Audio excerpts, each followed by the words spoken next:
details this morning on the deaths of Fast and Furious star Paul Walker and his friend, killed in a fiery car accident. What happens when a 28-year-old actor signs a will and never updates it for 13 years? Paul Walker was worth $25 million when he died, but his outdated will, signed during his early Fast and Furious fame, created legal chaos that would consume his family for years. His teenage daughter inherited everything while his longtime girlfriend got nothing. His unfunded trust exposed every private detail to public scrutiny. His business empire collapsed without succession planning. The courtroom battles revealed something even more shocking. Walker had been secretly converting his car collection into charity funding, with handwritten notes found throughout his garage detailing plans that would never be executed. What secret automotive charity strategy did estate attorneys uncover in handwritten notes scattered throughout his garage? And why did the auction of 21 vehicles create a new phenomenon in celebrity collecting that would influence markets for years to come? Stick around, because the answers are shocking. The trust that never was. Behind the legal headlines loomed a more private disaster. Walker had, like many wealthy individuals, created a revocable living trust intended to preserve privacy and avoid probate. In theory, the trust was solid. It had been legally drafted and designed to shield assets from public exposure, yet it was ultimately useless. Why? Because it had never been funded. Estate planning experts liken unfunded trusts to empty safes, secure on the outside but hollow within. Walker's trust held no assets. Without retitling accounts, transferring deeds, and assigning investments, the trust could not protect what it was meant to hold. The result was immediate. Every detail of his estate would be dragged into the public arena through probate court. Attorneys note that funding a trust is the step most commonly overlooked, especially by clients who assume the paperwork alone provides protection. Transferring property into the trust is time-consuming and often left to the client with minimal follow-up. Walker, it seems, never completed this critical final step. As a result, the private man who kept his personal life so carefully guarded was now the subject of court records, tabloid headlines, and legal dissection. The will's public nature was painful enough, but the trust's failure made every transaction, every asset, and every relationship part of the public narrative. Even more devastatingly, this was only the beginning of the unraveling. The custody war nobody saw coming. As Walker's financial life spilled into public view, an even more personal battle erupted, one that turned grief into a courtroom brawl. At the center of it all was Meadow, the teenage daughter who had just lost her father and now stood at the heart of a bitter custody dispute.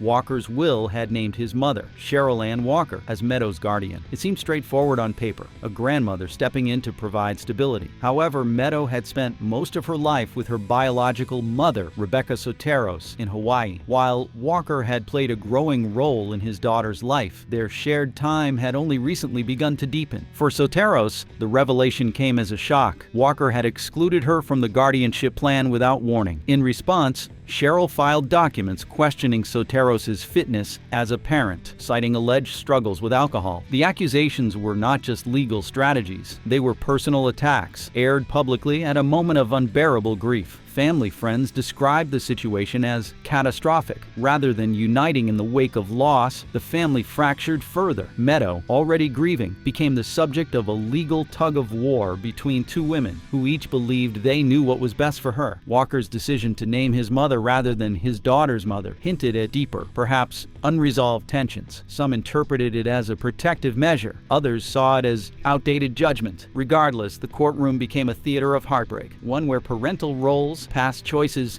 and emotional wounds collided. The custody fight was tearing the family apart, but an even more complicated and costly problem loomed behind the scenes: the business empire in chaos. Walker's death didn't only devastate his family, it dismantled the business ecosystem he had quietly built over years. At the core of it all was always evolving performance, the high-performance automotive shop he co-founded with Roger Rodas. When both men died in the same crash, they left behind not just a company, but a chaotic empire with no map, no leadership, and no clear lines of ownership. This wasn't just a passion project. Always evolving operated race teams, customized exotic cars, and served as the shell for much of Walker's car collection. It was a multi-layered business designed to protect assets, generate revenue, and reflect his identity as a gearhead rather than a Hollywood star. Without its founders, the company collapsed into disarray. Mechanics arrived unsure if they still had jobs. Clients could not retrieve their vehicles. Vendors and lenders creditors began pressing for payment. No one knew who had legal authority to sign checks or release property. It was corporate purgatory. The vehicles themselves added to the chaos. Many were technically company property. Others belonged to Walker personally. Some had shared titles or were modified with business funds. Untangling this mess would take forensic accountants, legal teams, and years of courtroom sorting. Insurers raised questions about liability and coverage. Former partners surfaced with handwritten agreements. Family members discovered companies and assets they never knew existed. As these threads unraveled, so too did the myth of control surrounding Walker's estate planning. The very privacy mechanisms Walker had created to separate his public life from his personal passions were now the sources of unprecedented confusion. With millions in assets floating through unclear ownership and tax obligations, one reality became clear: the business Walker loved was now the battlefield for creditors, heirs, and former allies, all vying for a slice of the legacy. We analyzed hundreds of legal documents and tracked down auction records from multiple sources to piece together this story. You just got the complete breakdown of celebrity estate planning failures that lawyers charge thousands to explain. If you found value in this deep dive, subscribe. When celebrity meets market reality, the conversation that would reshape the collector car world began quietly on a Tuesday afternoon in October of 2019. Representatives from Paul Walker's estate contacted Barrett Jackson Auction Company, proposing an unprecedented consignment. 21 vehicles from Walker's private collection would be sold at their upcoming Scottsdale event. At first glance, it appeared to be another celebrity sale. In reality, it would become a turning point in how authenticity, fame, and mechanical passion intersected with market value. Most celebrity collections are curated to dazzle: flashy hypercars, high-end brands, and image-driven purchases. Walker's vehicles defied that norm. His garage revealed something closer to automotive anthropology. Many of the cars reflected engineering milestones, motorsport legacies, and the nuanced differences between manufacturing eras. His taste was curated, but not performative. Barrett Jackson's pre-auction documentation revealed telling details: handwritten maintenance logs, personal notes about suspension settings, aftermarket modifications that enhanced functionality rather than aesthetics. These cars had not been staged for resale. They had been lived with, driven, and deeply understood. While estimates were measured and modest, there was curiosity in the air. Could the late actor's passion for cars command real value on the auction block? Would Walker's name merely inflate prices, or would it reveal something more substantial? The answer would unfold in front of a stunned live audience: the BMW revolution. As bidders filled the auction hall on January 18, 2020, a wave of anticipation built around 5 iconic vehicles: the BMW M3 lightweights. These cars were not just rare, they were legends. Each represented the zenith of the E36 performance platform, built for enthusiasts who valued purity of purpose over luxury. Only 125 of these M3 lightweights were ever made, stripped of excess weight, luxuries, and distractions. Paul Walker owned 5 of them. That in itself told collectors everything they needed to know. He hadn't bought them as trophies. He had acquired them with knowledge, vision, and a deep respect for the platform's racing pedigree. As the first M3 rolled across the stage, bidding escalated faster than anyone expected. $200,000, then $220,000, then $235,000, each car achieving new benchmarks. When the final and most pristine example appeared, bidding surged past $300,000. It ultimately sold for $385,000, a figure that would redefine the model's market trajectory. This wasn't a case of celebrity inflation. It was something deeper. Walker had bought, preserved, and shared a narrative that resonated with true collectors. The BMW sales confirmed that this was no ordinary estate liquidation. Yet the most surprising revelations would not come from performance metrics or price tags. They would come from what buyers discovered once the cars were opened and studied: the Walker premium effect. As more of Walker's vehicles crossed the auction stage, a new pattern emerged, one that stunned even seasoned analysts. Vehicles with modest baseline values were selling for sums that defied conventional pricing logic. A 2000 model Audi S4, worth roughly $5,000 in average condition, fetched nearly $30,000. A modified 2009 Nissan 370Z, once used in filming Fast 5, brought over $105,000. These weren't flukes. This was a market trend, soon dubbed the Walker Premium. At first glance, it seemed like a typical celebrity markup. In reality, it marked a new era in collectible value, emotional legitimacy. Buyers were no longer just paying for ownership. They were investing in authenticity. The vehicles told stories. stories, not just in make and model, but in every document tucked inside glove boxes. Notes in Walker's handwriting, tuning parameters, maintenance plans, personal touches that proved the cars were part of his life, not just his brand. Statistical analysis confirmed what emotion had already revealed. Across the collection, vehicles sold for an average of 167% more than identical models without celebrity provenance. These were not collector premiums. They were authenticity premiums. Buyers believed they were acquiring more than machines. They were securing access to a narrative. In an age of curated personas and manufactured fame, Paul Walker's collection represented something almost extinct in celebrity culture: sincerity. Even still, the most intimate revelations lay buried deeper inside the very bolts and binders of his garage, the cars that told stories. As auction teams prepared each vehicle for transfer, what they uncovered shifted the understanding of Walker's automotive identity. These were not investments. They were journal entries. Each car contained its own plot, layered with handwritten notes, personal milestones, and engineering experiments. A 2013 Ford Boss 302S was never raced, yet filled with annotated setup sheets, suspension configurations, and track prep correspondence. The Mustang, built for amateur competition, had been readied for a future Walker never reached. A 1989 Nissan Skyline IR 32 told a different story. A full build prepared for time attack events was documented down to engine mapping preferences and race day nutritional notes. This was not mere ownership, it was active participation. Even the oddball choices revealed character. A 1963 Chevrolet Nova wagon stood out not for its rarity, but for the care given to its preservation. It reflected a collector who valued American automotive history, alongside performance platforms. Among motorcycles, the 2005 Heritage Softail Classic showed deliberate upgrades for comfort and practicality, not a showroom piece, a rider's bike. These were not the acquisitions of a man seeking status. They were the acquisitions of a man seeking understanding. In every engine note, every setup tweak, and every scuffed panel, Paul Walker had left a trace of who he was, not just what he owned. Those clues would soon become central evidence as legal challenges over ownership and valuation intensified. The $10 million question. In Century City's glass towers, a different drama unfolded. No cameras or red carpets, just millions at stake and legal precedent that would reshape celebrity death litigation. Meadow Walker's legal team operated with corporate precision. War rooms displayed timelines and projections resembling hostile takeover planning more than wrongful death proceedings. The central question: how is accountability defined when celebrity meets extraordinary circumstances? Rather than targeting Porsche directly,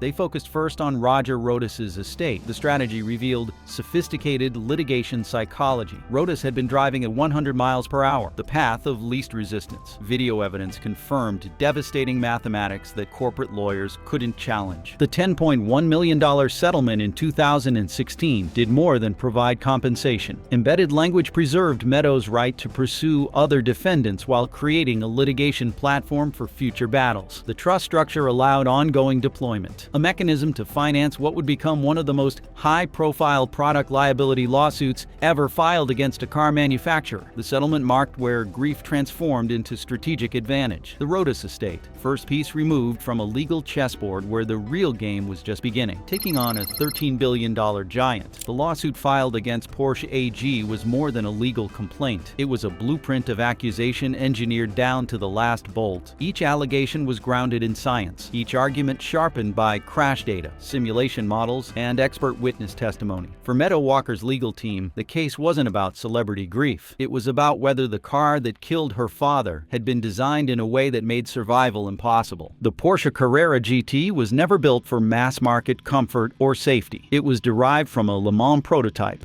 and marketed as an unfiltered driving experience for purists. Lacking electronic stability controls and driver aids, it was a car that demanded perfection from the driver and offered no forgiveness. Porsche celebrated this mechanical honesty as a virtue. Meadow's attorneys argued it was a death sentence. They targeted the structural integrity of the carbon fiber monocoque, the placement of the fuel tanks, and most critically, the function of the seatbelt system. Their claim: Walker's death could have been prevented with more robust safety systems. The lawsuit cataloged the car's failings with the rigor of an engineering report. Porsche struck back with equal force. In public statements and legal documents, the company painted Walker not as a victim, but as a thrill seeker who accepted every risk willingly. The language was severe, describing the perils, risk, and danger as open and obvious. In essence, they argued, Paul Walker had signed his own death warrant the moment he stepped into the car. What emerged was a brutal legal proxy war about how performance vehicles should be regulated, designed, and sold. The case illuminated a dangerous gray zone in which supercars exist. Too fast for public roads, too fragile for real-world crashes, and too exempt from mainstream safety rules. Even as Meadow's lawsuit advanced, another legal offensive was quietly being prepared, this time from within Walker's own bloodline. When grief becomes business. When Paul Walker Sr. filed his own lawsuit against Porsche, the headlines reduced it to a father's grief. What lay beneath, however, was a web of financial entanglements that blurred the line between family, business, and legacy. The elder Walker's legal action wasn't just personal, it was commercial. At its heart were the joint ventures between Paul Walker and Roger Rodas through Always Evolving Performance, a business that served both as a personal passion project and a revenue-generating enterprise. The lawsuit revealed that many of the high-value vehicles involved were not simply personal toys. They were investments, marketing tools, and in some cases, undeclared co-owned assets. The complexity was staggering. Walker and Rodas had often operated on informal agreements, handshakes, verbal understandings, trust, but in death, such arrangements become liabilities. Now, every ownership claim had to be proved with paper, and there was little of it. Cars once used in promotional events, vehicles intended for track competition, collector assets held for appreciation. Each required valuation and ownership clarification. This exposed sharp legal conflicts between Walker's father and his daughter's estate. Were the vehicles personal property, business assets, or something in between? The answer shaped not only estate taxes and insurance coverage, but who would ultimately control the cars, the company, and the money. Insurance companies exploited this ambiguity. If the vehicles were business-related, they could deny personal coverage. If they were private property, they challenged valuations. Every classification mattered. Every dollar was contested. The dual lawsuits, daughter and father against the same defendants, created legal strain on a family already divided by grief. Attorneys on both sides had to cooperate without compromising their clients' interests. Tensions flared behind the scenes, hidden from public view, as father and daughter tried to reconcile shared loss with conflicting claims. Their uneasy truce wouldn't last forever, but the financial settlements would ensure those tensions stayed sealed. The settlements that silenced truth. In 2017, the lawsuits that had defined the Walker family's grief came to a quiet end. Both Meadow Walker and her grandfather reached confidential settlements with Porsche. The terms were never disclosed. The money changed hands. The public scrutiny faded. The questions, however, remained. Why had Porsche suddenly agreed to settle? Legal analysts pointed to a strategic decision by the company. Porsche had more than a case to defend. It had a reputation to protect. The longer the lawsuits lingered, the greater the risk of public exposure, especially if engineering flaws were confirmed and disclosed in court. More dangerously, if Walker's legal team succeeded in proving systemic design failures, Porsche could be vulnerable to lawsuits from other Carrera GT owners. The technical evidence being amassed was not limited to one crash. It had implications for every car of its type still on the road. So the settlements were structured for silence. Confidentiality clauses sealed everything. Depositions, expert reports, internal communications, even the simulations. Whatever truth had been uncovered would remain locked away forever. To automotive safety advocates, this was a catastrophic loss. Millions of dollars had gone into recreating one of the most thoroughly investigated supercar accidents in history. Yet no industry improvements would follow. No new standards, no public reports, no recalls. It was knowledge buried for the price of closure. To the Walker family, the settlements were closure of a different kind. The money could never replace Paul, but it could insulate Meadow from financial predation, resolve lingering business entanglements, and end years of emotionally draining litigation. For Paul Sr., it allowed dignity to be reasserted through compensation,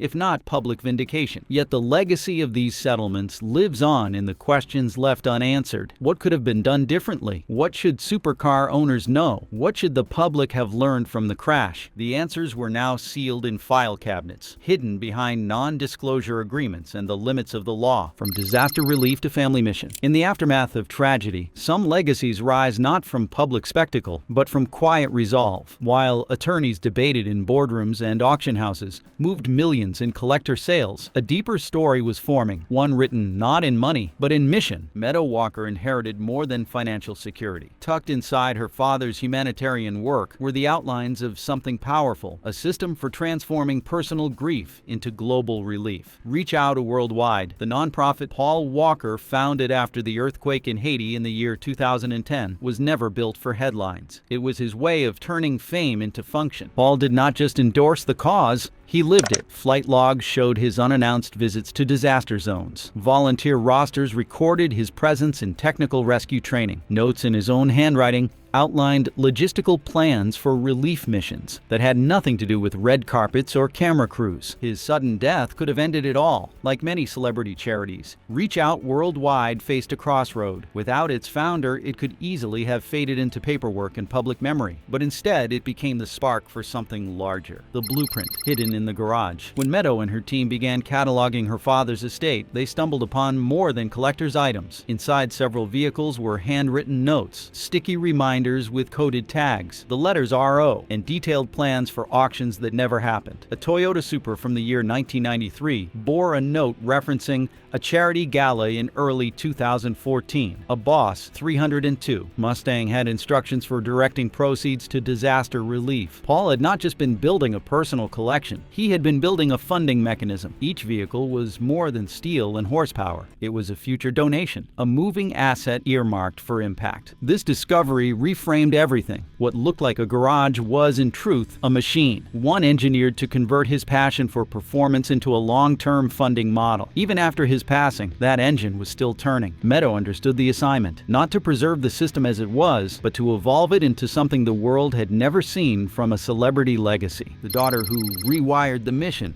At just 22 years old, Meadow Walker was handed more than a foundation. She was handed a question no document could answer. How do you carry forward the mission of someone who never got to finish it? She refused to serve as a symbolic placeholder. Instead, she immersed herself in the structure her father had left behind. She studied nonprofit governance, emergency logistics, and the mechanics of scientific grant-making. Her first major decision marked a defining shift, expanding the foundation's scope beyond rapid disaster relief into marine science and ocean conservation. These were not random causes. They were ones Paul Walker had quietly championed, rooted in his deep love for the sea. This expansion was not sentimental, it was strategic. Meadow recognized that marine research offered high-yield impact. By funding targeted studies on ocean plastic, coral reef degradation, and sustainable fisheries, the foundation could influence real-world environmental outcomes. She partnered with leading institutions to back projects that delivered measurable results. These were not marketing exercises, they were scalable solutions. At the same time, she advanced the disaster relief operations. Where her father's model focused on immediate response, Meadow introduced long-term resilience. She invested in rebuilding efforts, fortified local infrastructure, and built supply chains that could function independently. It was no longer about arriving first. It was about staying until the work was done. Even her modeling career was brought into alignment with the mission. Every campaign, every media appearance became a platform to amplify the foundation's message. She used her public visibility to reach audiences that traditional nonprofits struggled to access. Her marriage to Louis Thornton Allen in the year 2021 was not a spectacle.